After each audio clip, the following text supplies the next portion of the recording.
శ్రీమాత్రే నమః. సంఖ్యాశాస్త్రంలో ఇప్పటివరకు మనం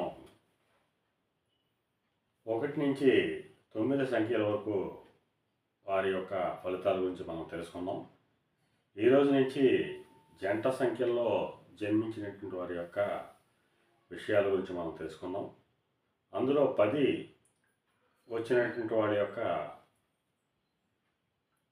విధానం గురించి మనం పరిశీలించినట్లయితే వీరి జీవితం చక్రం మాదిరిగా తిరుగుతూ ఉంటుంది.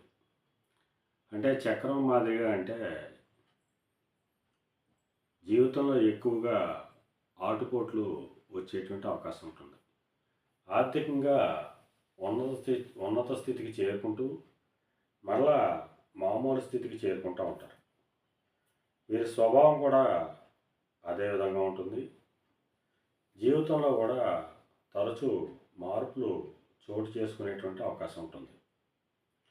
అయితే మంచి విద్య నేర్చుకుంటారు, ఆ విద్యతో ప్రకాశిస్తారు.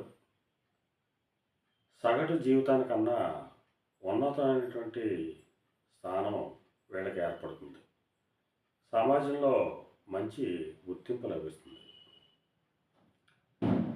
ఉష్ణ సంబంధమైనటువంటి అనారోగ్యాలు రాకుండా తగినటువంటి జాగ్రత్తలు తీసుకోవాలి. అలాగే చైత్రమాసంలో అత్యధికమైనటువంటి జాగ్రత్తలు తీసుకోవాలి. మిగిలిన నెలలో వీళ్ళ ఆరోగ్యం నిలకడగానే ఉండేటువంటి అవకాశం ఉంటుంది. ఒక్క చైత్రమాసంలో మట్టికి ఉష్ణ సంబంధమైన అనారోగ్యాలు వచ్చేటువంటి అవకాశం ఉంటుంది. శ్రీమాత్రే నమః.